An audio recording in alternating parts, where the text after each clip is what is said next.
This podcast accompanies the acclaimed new docuseries In the Eye of the Storm, which follows the remarkable journey of maverick economist, politician and whistleblower Yanis Varoufakis. Both the series and podcast explore the connections between power, democracy, capitalism and the deepening crises of civilization. The series is available to watch now. Details in the description. Enjoy the conversation. It seems that the situation is worsening, the risks are increasing. I'd love to just hear your summary of where we are on the international stage at this point. Thanks, Raoul, and thanks so much for inviting me onto the call. It's a real pleasure to be here with you. I was walking down a road in my constituency yesterday. It's a public holiday, so everybody was quite relaxed. And I met this woman walking. She was chatting, and she said, "You know, Jeremy, it's a bit weird that nobody ever talks about peace anymore. All the news is only ever about war." And I said, "Well, to begin with, I thought, what are you saying that to me for?" She said, no, it's not about you. It's about the generality of it. And of course, she's right. We had a huge demonstration on Saturday again about Gaza. 250,000 came. And that's the 13th national demonstration we've held in London since October. And we've got plenty more planned. We're going to carry on holding them as long as necessary. But the death toll is appalling, and the public are almost becoming anaesthetised to the idea that it's somehow or other a legitimate military target to bomb a hospital. And then move it on a bit. The news yesterday that apparently Israel has bombed the Iranian consulate in Damascus, killing a number of people. Clearly, there's an intention by somebody, probably Israel, to widen the war to include Iran. And then the background to this the whole time is the war in Ukraine and the continual supply of weapons by mainly Western Europe and the USA to Ukraine, and then at the same time supply of a large amount of weaponry from China, probably other countries through Russia to continue that war. So we have this huge buildup of conflict all over the world, and obviously the ever-present danger that NATO and Russia have both got access to nuclear weapons. Israel has access to nuclear weapons. And we seem to me to be in almost a pre-First World War situation, where a series of interlocking security pacts begin to kick in, and we then get into something really, really dangerous. And the language of peace is never used. It's only about levels of conflict and intensity of conflict.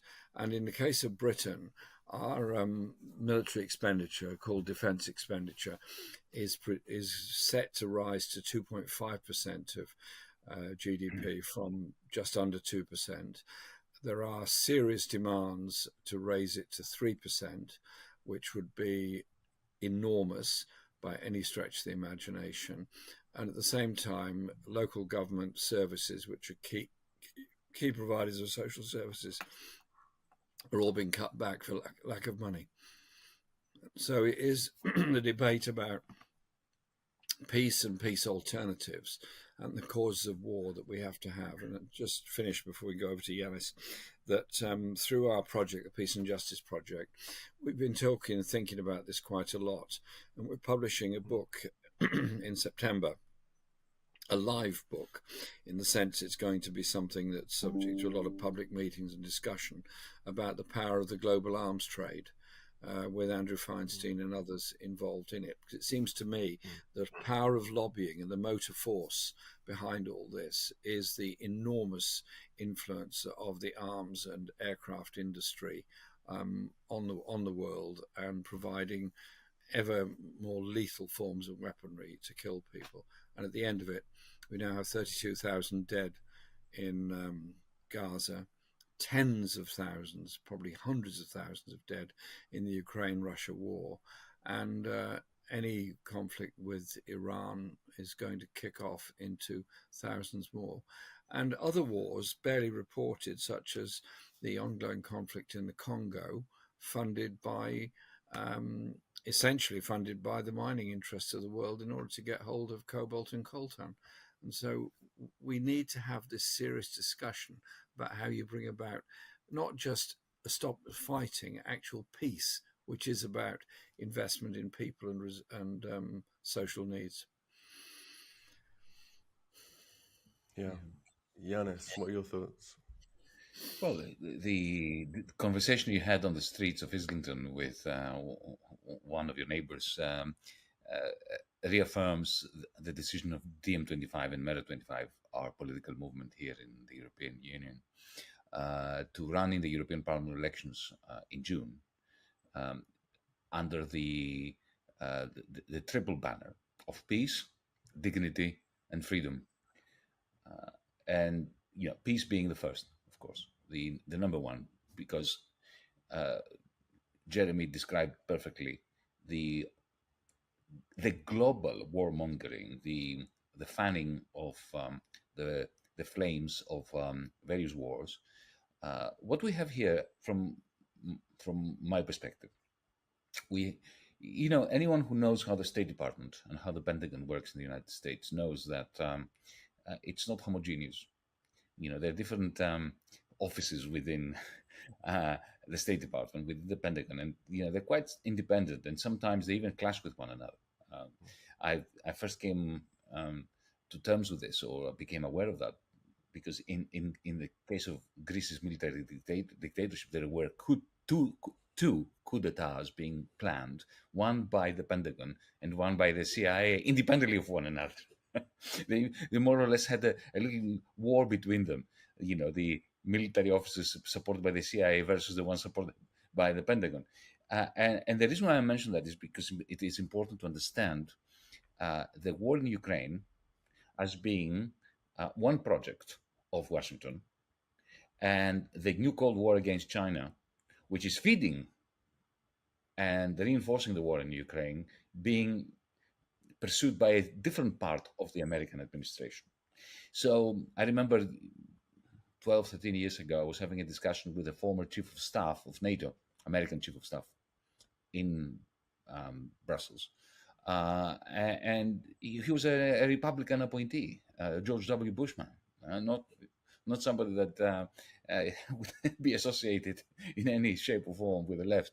And he was making the argument privately to me that NATO was obsolete and Europe should not want it. That's a George W. Bush man, chief of staff of NATO. And I said to him, so why are you pursuing, why is the United States, and of course their lackeys in London, in Brussels, in Norway, and so on, in Greece, why are they continuing with this NATO business? And he said to me, well, there are three reasons. One is to keep Russia out. The second one is to keep us in, the United States. And the third one is to keep Germany down. Keep Germany down. I think that was quite a significant statement. And you can see that the war in Ukraine achieved all three. The German economy is now in the process of deindustrialization as a result of the war in Ukraine. Not just that, but it's an important part of it. And that was a project that has been running along NATO. Victoria Nuland since 2013, 2014, pushing that line. But then another part of the American administration has been, under both Trump and Biden, pushing for the new Cold War against China. And you know this, Raul, you've heard me talk about this before. I think that the reason for that is not Taiwan. It's nothing to do with the Chinese becoming uppity. It's got to do with the fact that China is the only country in the world that has a very large concentration of the new form of capital, which is ruling societies today. I call it cloud capital, algorithmic capital. China is the only country in the world that has a competitor to Google, to Facebook, to Amazon, to financial apps, and so on.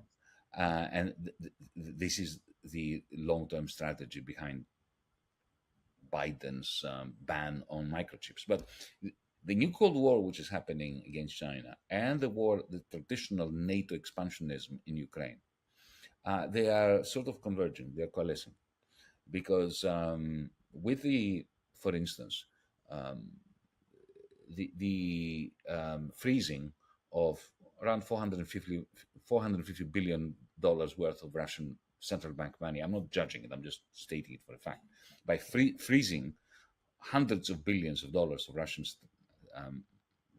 central bank money, essentially, the United States and Europe have signaled to oligarchs in Saudi Arabia, in the United Arab Emirates, in Indonesia, in Malaysia, all over Europe, for that matter, that their money is not safe in the dollar payment system.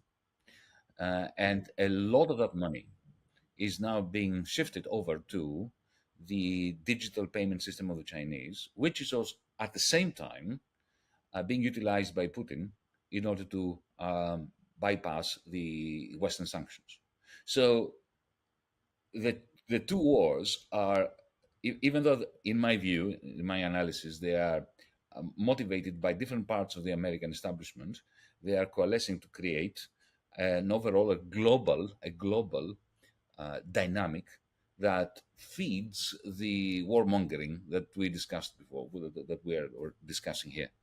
Now, Israel is always a show of its own, because the Nakba started in 1948. It continues to this day. What's happening in Gaza is just a direct extension of that. Israel has agency.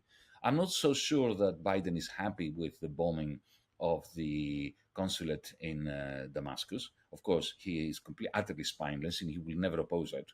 And he won't. He will provide them with even more bombs to do it, even if it's not part of his planning.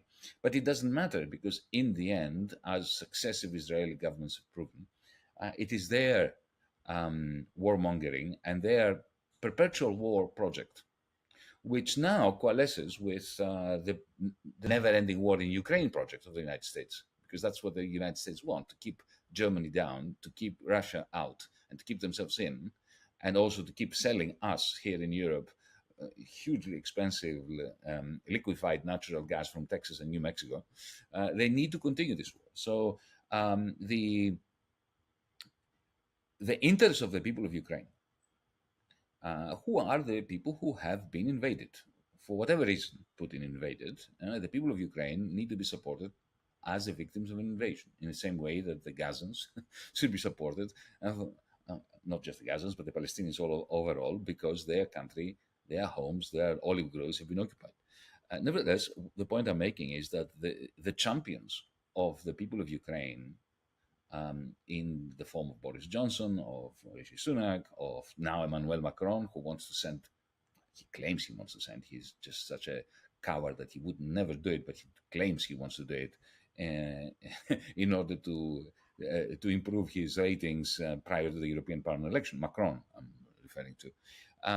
They are presenting themselves as the champions of the people in Ukraine, but they are the grave diggers of the people of Ukraine, because this war was never going to end militarily. It can never be won by either side. There are only losers on both sides. DiEM25, we've been saying from the very first moment that the only solution would be a kind of peace process under the United Nations auspices, with an agreement that the question of Crimea is kicked into the long grass to be discussed in the United Nations along the solution of the Cyprus issue for the next 50 years, with an immediate ceasefire, the return of the Russian troops to their barracks, with a commitment of the West that Ukraine is not going to become part of NATO, even if it is something like along the lines of the Austria solution during the Cold War, and the Donbas area can become an area a bit like Northern Ireland, with a Good Friday kind of agreement, with essential dual sovereignty. And that proposal that we've been making now for 2 years, which was ridiculed and was completely demonized as being Putin's agenda, is now going to be the best case scenario for the people of Ukraine. After 200,000, 300,000 people have died, we're going to end up where we should have been in the first place. But it is functional. This mega death, whether it is in Yemen, whether it is in Gaza, where it is in Ukraine, potentially in the South China Seas, if the Cold War becomes a hot war between the United States and China. This megadebt is functional to the interests of maintaining American hegemony in a world where the American capacity to produce stuff, to manufacture in the capitalist way stuff, is shrinking to less than 9% of total GDP. And that is the price we have to pay, this warmongering for maintaining American hegemony, even though economically, in terms of actually making things, the United States is insignificant these days. When I think about this situation, I always come back to the fact that history cannot repeat itself given the technology that now exists. So since August 6th, 1945, and the dropping of the nuclear bomb on Japan, we've had a technology that we've known we cannot use. And I think one way of understanding all that happened after 1945 is an attempt to redesign the international order to prevent major conflict between the superpowers. The UN, the Bretton Woods system, and so on. Are we seeing a breakdown of that international order now? And is that in part a generational thing, that we forget the lessons that were learnt about the value of peace? The world has moved a great deal since 1945, but the political structures have not moved with it. The UN structure is essentially a North Atlantic construction of the end of the Second World War. Britain, France, USA, Russia, permanent members of the Security Council. China, in its earlier Taiwan form and later in the People's Republic form, also part of it because it's such a large country. The rest of the world not represented except by election to the Security Council on a termly basis, and they don't have powers of veto either. NATO was, yes, created in 1948 in formal sense, but actually it came back to the Atlantic Charter of 1942 when Churchill and Roosevelt essentially planned the post-World War scenario where there would be a domination by the US with British support.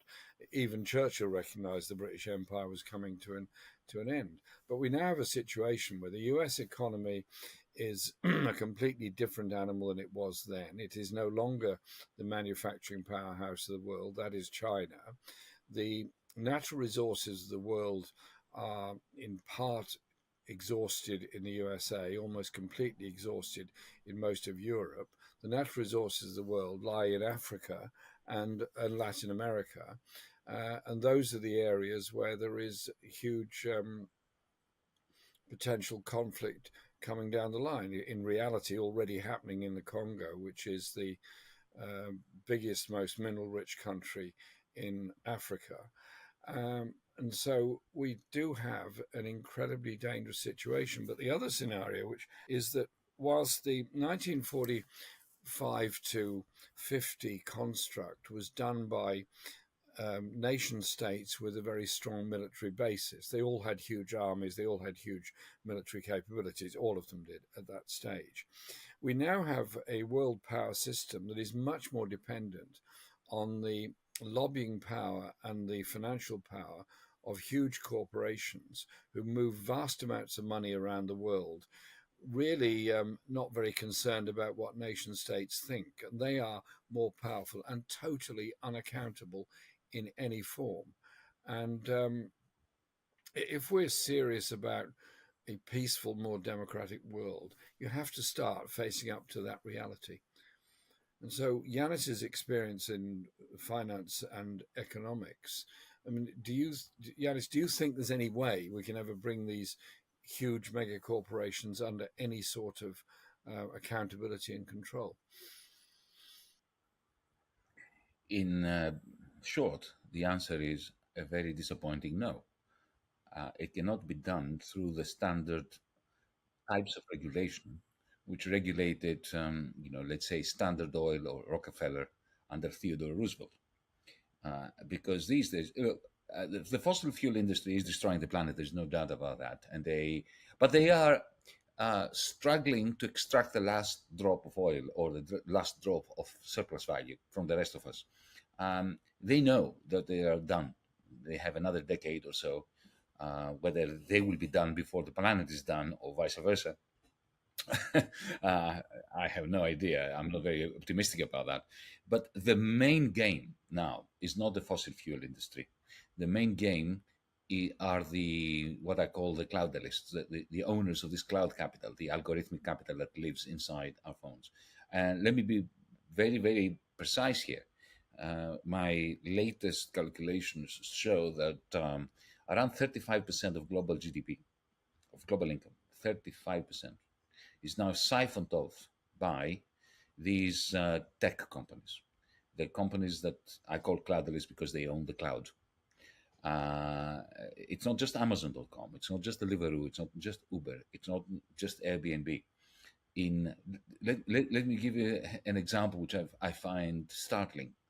In Indonesia, anybody who's been to Indonesia will have noticed for decades now, for a century now, as you're driving in rural areas, you'll find that there are these warungs. The warungs are tiny little kiosks. Some of them are on wheels that sell everything from, drinks to, food stuff to SIM cards for your phone. 3.5 million, get that number, 3.5 million of these warungs have been purchased in the last 3 years by these cloudalist firms, including Jeff Bezos's enterprises, a personal company belonging to Jeff Bezos, which is on the side of Amazon, in order to financialize the people in those villages through the warungs, which are now completely automated. They have become all networked using applications and what I call cloud capital. I'm saying this so that people don't think that I'm only talking about Amazon.com, which is a very Western thing. Right? This cloud capital is where the game is now. Where the reason why I'm talking about the transition from capitalism to techno-feudalism is because these are digital fiefdoms that the owners of these algorithms have created, in which they have encased both consumers, citizens, and producers, vassal capitalists, from whom they extract 30-40% of profits. So every time you buy something of them, it's a little bit like calling an Uber driver a capitalist. Yeah, I mean, he's a capitalist in the sense that he owns his car. He's got a bit of capital and he's an entrepreneur, right? But he's not really. He's a vassal to Uber. Similarly with the Varung, similarly to anyone who sells anything on Amazon or similar devices. Walmart, the huge supermarket network in the United States, has shifted to the cloud now. There is Walmart Net, which is making more money than the physical stores. So, we used to say that financial capital and financialization and globalization was all about money, going from one part of the earth to the other at the touch of a button without any country, any government, any regulator being to do anything about that. Well, now this is the case with rents extracted, about 35% of rents from around the world, being of income from around the world, being extracted by these cloud capitalists. And of course, even if you look whether you're looking at the rural areas of Indonesia or the New York Stock Exchange. Now, the New York Stock Exchange essentially is being controlled by three companies: BlackRock, State Street, and Vanguard. And more than that, 80% of the value of the New York Stock Exchange are these 7 cloud capital firms like Google, the Magnificent Seven. Mm. If you take out of the New York Stock Exchange these 7 cloudalist companies, then the rest is in a state of huge crisis. It's really not accumulating any capital. So you have this amazing development, and therefore you have the clash between the American and the Chinese cloud capital. Europe is completely absent. The United Kingdom is completely absent. We simply play no role in that. And that explains to a very large extent why, the Americans say jump and we say how high when it comes to, fanning the flames of war in Ukraine. And the war in Ukraine is simply a way of maximizing the last rents of the fossil fuel industry in the United States, while at the same time, from the perspective of Putin, is his way of having a never-ending war that keeps him in power and in control of the Kremlin. So the people of Russia, the people of Ukraine, the people of the United States, of the United Kingdom, of the European Union, we have periodic elections, but we elect people who firstly, they have no idea of what's going on. And secondly, they really cannot regulate. So going back to my disappointing answer to your pertinent question, Jeremy, no, we cannot control. This is why we need an international, uprising. This is why we leftists had, even though we have failed in every regard in the last 100 years, we had the right idea that internationalism, activism at a global level, becoming, having a strategy, not just for our neighborhood, not just for our city, not just for our country, but for how to counter the manner in which cloud capital and the fossil fuel industry are combining forces essentially to blow up the world. Do you think that cloud capital is being fused with the arms trade, as cloud capital is necessary to train AI, and AI is becoming central to weapons and warfare? Well, you can see in Ukraine now that this is a war between autonomous systems to a very large extent. I mean, you have First World War on the ground, trench warfare, people just lobbing missiles at one another, just killing each other, but not moving at all, right? So you've got First World War on the ground, and you've got 21st century AI-driven machines in the air. It's the worst of all worlds, of today's world and of the First World War, the Great War era. Now, what I find fascinating is that, I've talked to quite a few of the technologists in Silicon Valley and some of them in China. The people who actually designed the AI, who code it, they are all on the same page as we are. They are shit scared, to use a scientific term, of what they are creating. And they keep I don't know whether you've noticed that, but AI designers, even some AI companies, are warning governments that, we are creating something which is really very exciting, but at the same time, we fear for the future of humankind. And it's not so much that, there will be, in the terms of the Terminator movies, the moment of the singularity where the machines are going to become conscious and decide that human beings are surplus to requirements and wipe us out. That's not around the corner. It may happen in a century, but that's not the point. When you have a drone, or actually a swarm of small drones, think of a swarm made up of 1,000 drones. These exist today. They are available for sale. You can buy a swarm of drones. They can go into a building with face recognition AI and decide on their own whom to take out and whom not to take out on the basis of instructions that were received. They're not even controlled anymore remotely, like the American drones are that kill people in Pakistan, Afghanistan, and so on. These are complete, you press a button, they fly off, you can't stop them. They go into a building and they, out of 1,000 people, they choose 20 to kill. Now, this happens today. Do I care that they are not truly intelligent? I don't.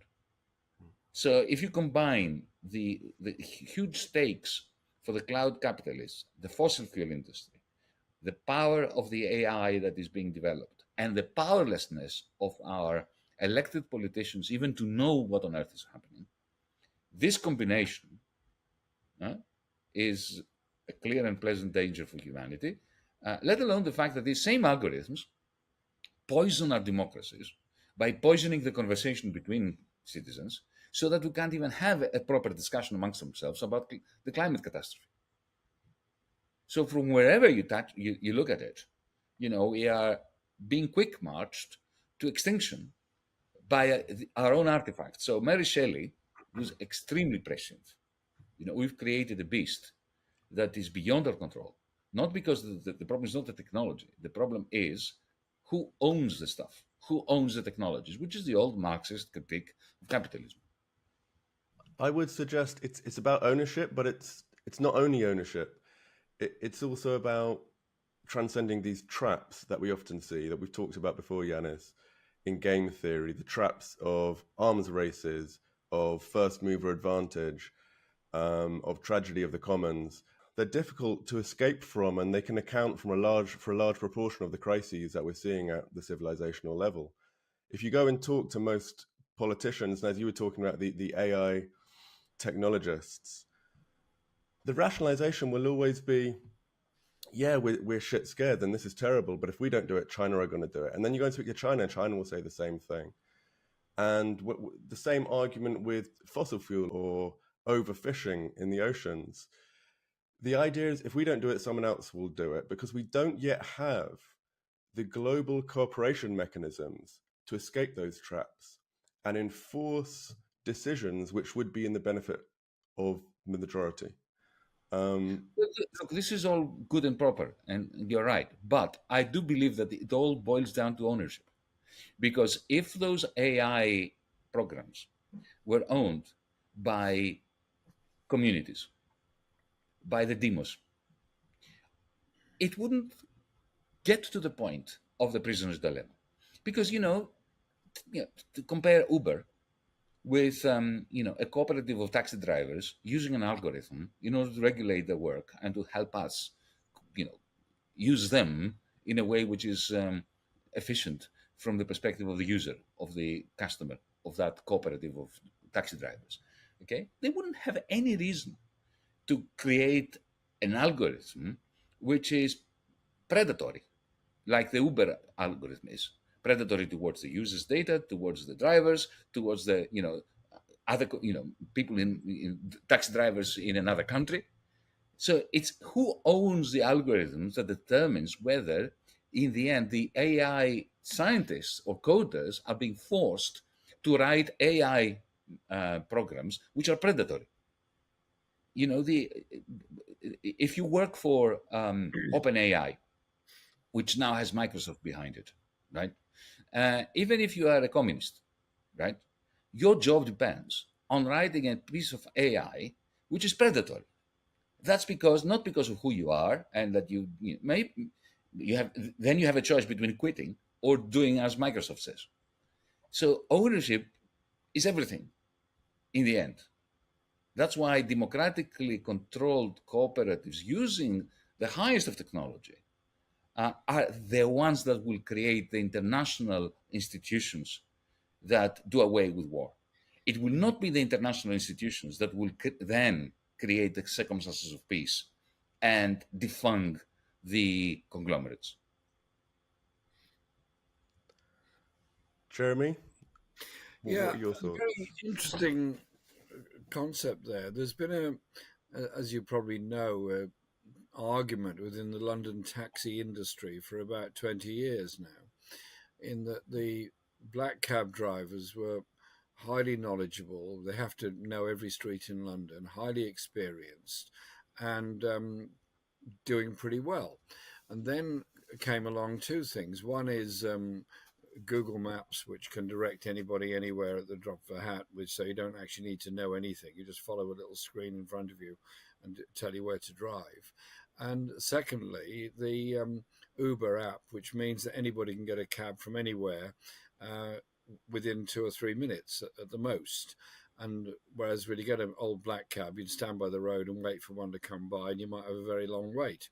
And so to begin with, the London cabbies then set up a huge campaign against Uber to try and get rid of Uber out of the city. Whereas in reality, what my view they should have been doing was spending a great deal of energy in developing their own technology as well, which latterly they've started to do, which is run by the taxi drivers themselves. And that way you can sort of autonomize the taxi industry in one city. And these same arguments and disputes are taking place all over the world. But Yanis is right. The ownership of the algorithms is the key to it all. And these the algorithmic power around the world is absolutely enormous. I mean, you look at your phone, you look at your computer, what news pops up in front of you? I mean, I'm getting quite annoyed with this particular computer I'm looking at the moment. Every time I turn it on, it brings up articles from the Daily Express. I've no idea why, except I suspect that at some point, probably a year ago, I was interested in an article in the Daily Express, and the algorithm has decided that I am the archetypal Daily Express reader. So I get bombarded with stuff from the Daily Express day in, day out. Now, that is an incredibly powerful app that can direct me into a certain direction. And the political power of that is huge. And the power of that to promote debate is also very significant. Now, back to the Daily Express analogy, I turn on my computer and I'm routinely told that Putin is mad, that Putin's about to die from cancer, that Putin is about to be overthrown by a coup, that half the Russian forces have already defected and gone away, but all it needs is a few more weapons and a few more troops and a few more support for Ukraine, and Ukraine is going to defeat Russia in this war. I mean, the ghastly horror is that all countries around the world are involved to some extent, Western Europe and Russia, obviously, and China to the most, in pouring money and weapons into Ukraine, and several 100,000 people have already died. I have no sympathy whatsoever for Russia's invasion of Ukraine. I have every sympathy for all those that have died, be they Russians or Ukrainians, in this. And so it is the power of algorithms to decide how we think that is a really, really serious one politically. I'm writing a book at the moment on partly on my experience as leader of the opposition, but also other issues as well. And the most interesting and the hardest part to write is the one on the media for the future, because the power of the media to influence opinion and the power of social media to reduce people's concentration spans to a couple of hundred characters at the most is huge. And it means getting more complicated arguments across is much more difficult. And so I don't have a simple answer to this, but I do know that the left needs to be developing its own autonomous form of media information. But if we rely on Facebook, on Amazon and Google, YouTube, etc., to disseminate our knowledge, quite often it happens, they do it, we put lots of interesting stuff up, but we all do it and all use it. But, and this is the big but, when it becomes inconvenient for those in enormous power, for us to have that ability to communicate with each other, they can simply shut it down, as was done in India, as has been done in China, as has been done in Russia, as has been done on a city basis and local basis all over Western Europe and the USA at various times. We need the technical and knowledgeable ability to be able to put up some kind of alternative. Yeah. I mean, from my perspective, and I'm just going to push back a little bit on what you said before, Yanis. Of course, ownership is central, but scale is also central. And we need shifts of ownership, but we need them at an international scale, and we need a new international architecture to facilitate cooperation and forms of decision-making that can enable a shift of ownership at scale. Because if you have Europe or you have the US or you have one region of the world doing exactly as you say and what we'd like to see, using resources in a much more efficient, rational way, taking ownership of algorithms, that's beautiful. But if another part of the world decides to say, no, we're going to weaponize all of this technology, they will have the power in short order to wipe out the more progressive example. That's why I think the problem, when you really get to the heart of it, it's not just about ownership, it's about a new international architecture which facilitates cooperation. I think of the book by Daniel Ellsberg, The Doomsday Machine, where he talks about just how close we've come as a civilization to obliterating ourselves with nuclear weapons. a number of times, not simply through malicious intent, but through a series of accidents, which led to nuclear weapons almost being launched, which could have triggered a nuclear winter and pretty much the end of humanity. Now, nuclear weapons have been around for a blink of an eye, given human history. And since then, the technologies and the means for self-destruction have proliferated, and they're proliferating rapidly with AI. So yes, we have to shift ownership, but unless we have a way of cooperating, and it's really getting back to what you said at the start, Jeremy, peace is an active state. It's not simply the absence of conflict. We need structures and a culture that can really facilitate and deliver that peace. Because for the first time in human history, it's literally a matter of survival for the species and our civilization. Conflict in the past didn't wipe out everything. So we need to update our social technologies to meet the challenges that our physical technologies are bringing. That's my position. Is there something that you think is wrong there, or you disagree with, or is it just a matter of language? You have to add to that education and information. We have the greatest access to information and knowledge there has ever been in human history. And yet we have people directed down rabbit holes by algorithms to take them away from access to that knowledge. I mean, this thing here, mobile phone, normal mobile phone, I can access all the knowledge of any library in the world at the drop of a few buttons. That's incredible power. Do people access that? No. Do they research detailed into history of subjects? No. They're often taken off in the direction of illusions of celebrity, of money, of wealth, and all the rest of it. So we actually have a de-informed and depoliticized generation that's being encouraged by these media systems. And so surely the political issue is how you inform and mobilize people in an age when you're in competition with everything else digitally. I'm not sure what the simple answer to this is, but the reality of war, the reality of insecurity, economic insecurity, is a huge one. And I should imagine the figures are roughly the same across Europe. In the case of the UK, working class living standards have fallen by around 20% over the past 15 years and continue to fall. Even where there are successful wage claims, they're no more than the rate of inflation.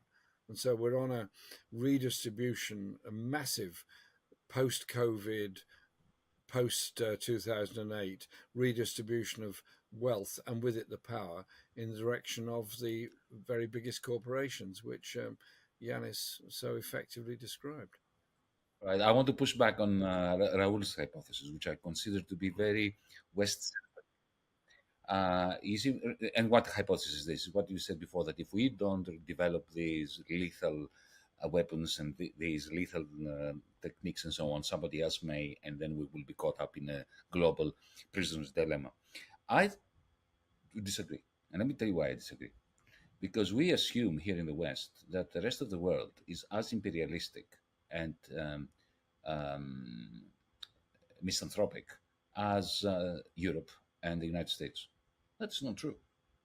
That is not true. I mean, if you look at China, the history of China, even when it was very brutal empire, extremely authoritarian, I'm talking about, centuries ago, they chose to cut off their relationship with the rest of the world. They didn't want to be imperialist. If you look at the Ottoman Empire, under which my people, the Greek people, suffered, we were slaves under the Ottoman Empire, and yet the Ottoman Empire was a paragon of humanity compared to anything Europe has ever produced. Ask the Jews. When the Jews were expelled by the Catholics in Spain, they found refuge in Thessaloniki, in Istanbul, right? And they lived in Palestine. under the Ottoman Empire, the Jews were never faced a pogrom, ever, right? So the rest of the world is not as predatory as the West is. So the problem for me, is the fact that the West has a military-industrial complex, which is essential to the business model of Western capitalism. And in China, it's not true. China does not need its industrial military complex in order to maintain its growth. It doesn't. It actually harms it. President Xi would love to do away with military expenditure. If you look at the thousands of miles of super fast magnetic trains that they're producing, and the United States can't even have a 19th century train going from Washington, D.C. to New York, right? The Americans rely on building lethal weapons for their growth model. The same thing is happening with the European Union. That pathetic idiot, who is supposedly the head of the chairman of the European Union Council, Mr. Charles Michel, the other day, and I'm beyond bourgeois politeness and manners these days. I called him a stupid idiot, and I mean it, because he had the audacity to come up with a program for a plan for Europe's technological and economic advancement through creating a military-industrial complex in Europe. You won't find that in India. You will not find that in Indonesia. You will not find this in China. They have all sorts of authoritarian tendencies, and I have no doubt that if I lived in China, I would probably be in prison now. And Modi is a fascist in India. But it is only the West that relies on the mentality which, in your estimation, okay, maybe I'm being unfair to you, but this prisoner's dilemma requires people who think in the terms of the logic of the prisoner's dilemma, and it is only the West that thinks in that way. The global South doesn't. This is why the BRICS are an interesting experiment. I'm not enthusiastic about the BRICS. I think that the left has made a very big mistake to think of it as an alternative Soviet Union. No, but it is an interesting experiment because none of those people, South Africa, India, and so on, they are not interested in building up a military-industrial complex as part of their capital accumulation model. I hear that, Yanis. I see it differently. I see that through the history of humanity, the more familiar principle of conflict over resources based on ethnic, tribal, national, regional identities, that precedes the sorts of cultures that you're talking about that arose in the West and led to the worst forms of imperialism that we've ever seen. And as we look ahead, given the many ecological crises that are coming our way and already we're living through, there are going to be conflicts over resources. It's going to be harder to get access to fresh water, food. There's going to be a scramble for land. Now, unless you find ways of dealing with those problems cooperatively, building this active peace culturally and in terms of the international architecture for decision making, you are going to have conflict. And as soon as there's conflict, you get arms races. And that's where all the resources end up going, even if the people... I disagree with you, Rob. I really deeply disagree with you. The reason why we have this conflict and climate catastrophe is because of European and American imperialism. The rest of the world have shown over the last 2,000 years a remarkable capacity to cooperate. Whether we are talking about Africa, you're projecting our European nastiness onto other people. If you look at Northern Africa, if you look at Southern Africa, whenever there were conflicts over resources, water, whatever, in the Sahara and so on, they found remarkably harmonious ways of dealing with them. Even under the Ottoman Empire, in China, in India, it was only when the Europeans, the East India Company, and ExxonMobil, when they meddle, they create these conflicts, which then European and American elites blame on the backwardness of the brown people. I will not participate in this. I mean, I think there's many examples of empire and imperialism across the world, not just in Europe. And there's nothing biologically different about Europeans. That's the whole point. What happened in Europe was a kind of confluence of memes. It was not genetic evolution, but mimetic evolution. From Genghis Khan to today's Asia, right? It is simply to mistake the manner in which Malaysia, China, South Korea, even though they have huge differences, they seem perfectly capable of cooperating with one another in the way you want. The only impediment to cooperation is American and European imperialism. But wasn't the imperialism fast growing after the industrial revolutions of mainly Europe, in that they developed steel and steam as the fundamental breakthrough in technology, and rapidly ran out of enough resources domestically to feed their industries, hence the need for importing of vast amounts of raw materials from around the world. And so the whole of European industry basically relies on the importation of raw materials from the rest of the world, hence the need for military strength in order to be able to ensure those supplies going to the industrial needs. And so but there's the other dimension. This is of course correct, Jeremy. Yeah. Of course, this is correct. But there is a second dimension to imperialism, which is even more powerful and more misanthropic and destructive. It's not so much that Britain ran out of coal. The Industrial Revolution did not run out of coal.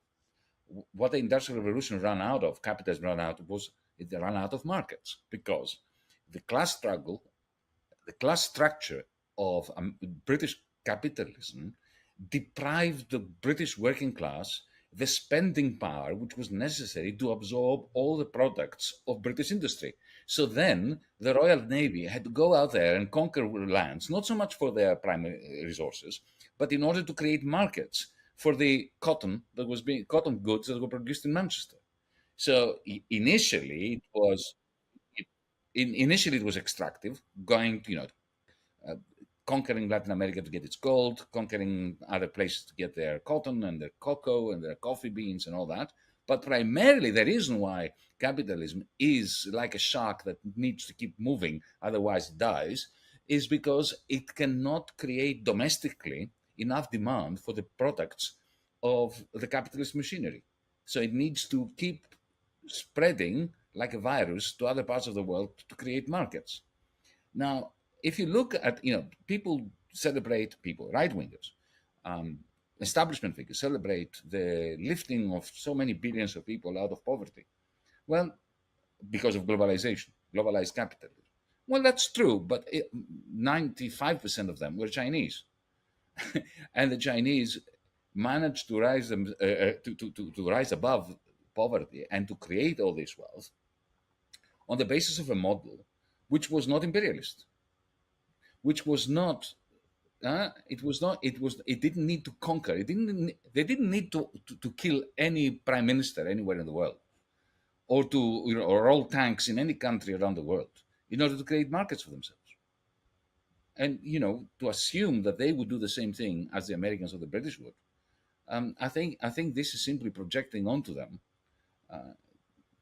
the aspects of European and American capitalism and imperialism, which are responsible for the fact that now we're a species facing extinction.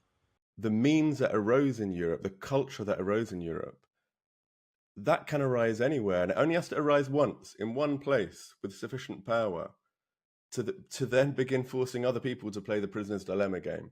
People can get drawn into the game. You're falling into the trap of the Washington Consensus now by saying that, you see, the Chinese are developing, so the Thucydides hypothesis says that we are going to have a problem with them, and if we do not develop nuclear weapons, and if we are not predatory, they will be, and we will all become Chinamen. Yeah, you're falling into that trap. Don't. No, what I'm doing is I'm trying to recognize the power of that logic. I think it's too easy to just deny the logic. I think the logic It's is completely powerful, powerless. and we have to It is an transcend the logic. imperialist logic. It's an imperialist My logic that conclusion needs is very to be fought. different, Yanis. I arrive at a very different conclusion to the Washington Consensus. Extremely So what is your information. conclusion? And why is it different to that of Joe Biden today? Because what Joe Biden is arguing today for is a new World Trade Organization, a new United Nations, which is going to be more fair and will not allow the Chinese to have surpluses. What is We your need something, suggestion? Yanis, that we've never had before. And I think it takes two forms. It takes a form of a cultural enlightenment and an international system which is designed for peace and cooperation. Because Well, we have precisely the because United Nations, precisely If you because go, we are Raoul, if you go into the United Yanis, Nations let me finish and the you point talk and then to I'll the let you people say it. Precisely because we are cognizant of the fact that for the first time in history, we cannot repeat the patterns of the past in terms of conflict, because if we do, we wipe ourselves out. That is the motivation to put together an international architecture Instead, you have low-level wars going on forever. The Ukraine war, I hope it finishes tomorrow, but it won't. That could go on forever. Yeah. And that then is fed by an arms industry. And at the same time, all the propaganda that we're all receiving all the time is that somehow or other China is our new competitor on everything. And I hear some completely deranged members of parliament getting up in the House of Commons telling us we've got to stand up to China and we've got to spend far more on defense so we can deal with the Chinese threat. I mean, they're completely deranged.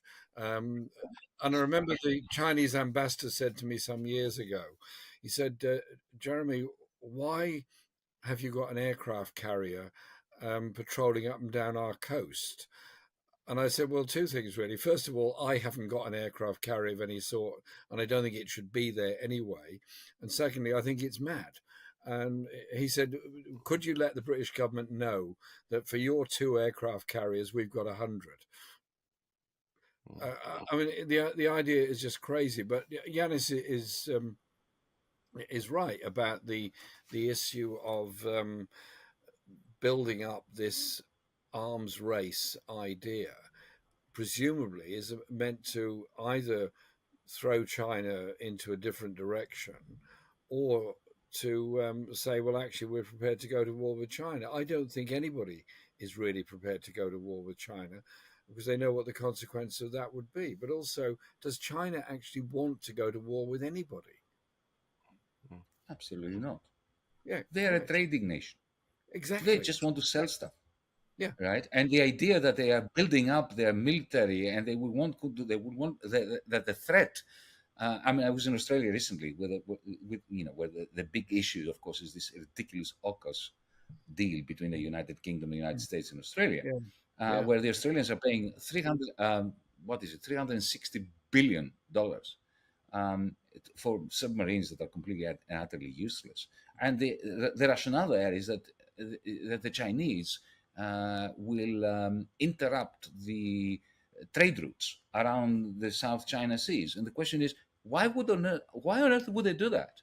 They want to use those trade routes to sell their wares, and they're very good at producing stuff. And the Australian economic model depends on trade with China anyway. Indeed. So the Australians are committing suicide. There's no doubt of that. Yeah. But that's because this is what they've been told to do by Washington, and they are just proceeding to do it. They did it in Gallipoli under Winston Churchill. They're now doing it under Joe Biden, and they will do it under Donald Trump tomorrow because they have become vassals. And the United Kingdom, by the way, is not far off under the pretense of the special relationship. But going back to look, there is no doubt that we need to re-energize the United Nations. If you go into the United Nations, and I was there in November, and I was very struck by this. I talked to representatives of different countries in the United Nations, from Africa, from Asia, very different countries, politically, ideologically. As I've said before, I consider Modi, the Prime Minister of India, to be a fascist, who is creating racial tensions in order to exploit it, in order to become more authoritarian. But nevertheless, Even when you speak to Indian diplomats representing that government, or to the Chinese, or to Nigerians, or to South Africans, or to people from South America, they love what you are saying, Raul. They want cooperation. They do not want conflict. But you have a hardcore of European and American, Canadian and Australian representatives there who are doing their utmost to ensure that there is never any international cooperation, and that there is the Five Eyes, when the Five Eyes meaning the five intelligence services of the Anglosphere. That is there is the military representation of this. There's a multinational conglomerate representation of this, and they will do everything to ensure that the United Nations doesn't operate. So we don't need another organization. We have the United Nations. We simply need, as British, as Canadians, as Australians, as Europeans, to revolt against our governments, take over, and make the United Nations work, because the rest of the world are ready for it. I mean, that all sounds very good. I'm very much behind that plan. My only doubt, Yanis, is part of the reading of the global situation now. It seems quite short term in that we've had a global superpower in the United States for getting close to a century, and that changes the incentives for every other country. That changes the way people think about peace. And of course, it's more appealing to think about cooperation when you are not the superpower.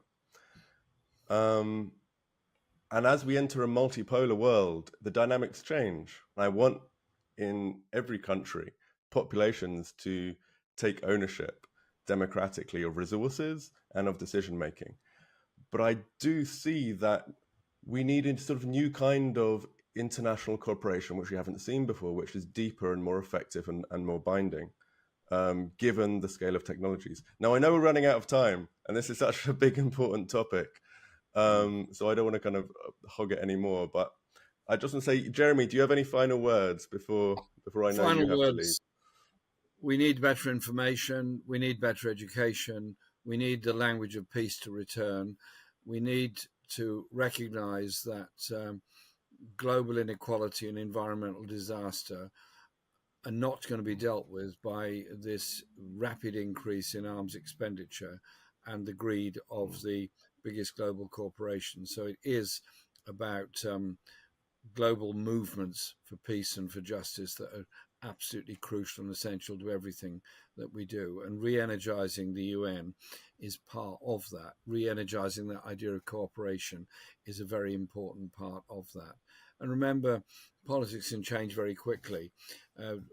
Trump may well win in the USA. All his nonsensical rhetoric is not going to put food on the table, is not going to give health care to the very poorest in the USA. And those popular movements can turn very quickly into something actually quite progressive, which is demanding a social justice for people. Well, very briefly, I hope that the war in Gaza, the massacre, it's not even a war, the pictures of the maimed children somehow get into the conscience of people who are not part of our movement, who are not left-wingers, and who realize that their own regimes, their own political parties, are dragging them towards a misanthropic equilibrium that they do not want to have any part of, and demand that their government in Britain, in France, in Germany, we exit this cabal of NATO, warmongering, industrial complex driven precursors of just, a generalized conflict from which we won't even be able to extract a proper discussion about whether we want socialism or whether we want democracy or whether we want social democracy. The things that people are concerned about are not even on the agenda of the people who are running the show. And those people, independently of whether they agree with us or not, about socialism, about this, that, and the other, they have to take control of their governments. Just take back control of their governments. That slogan of the Brexiteers was so successful because get back control is what the demos needs so that democracy can function again. Of course, it was usurped by people like Farage and Boris Johnson. We need to get back control of getting back control. One last thought, if I may, Yanis and Raoul. I've been on all these demonstrations over Gaza for the past 6 months. I've been to a very large number of public meetings and so on. And what I've noticed is a difference in that the people coming are from a very broad background of life and walks of life, and actually quite a wide variety of political views. There is a growing radical movement, irrespective of political parties.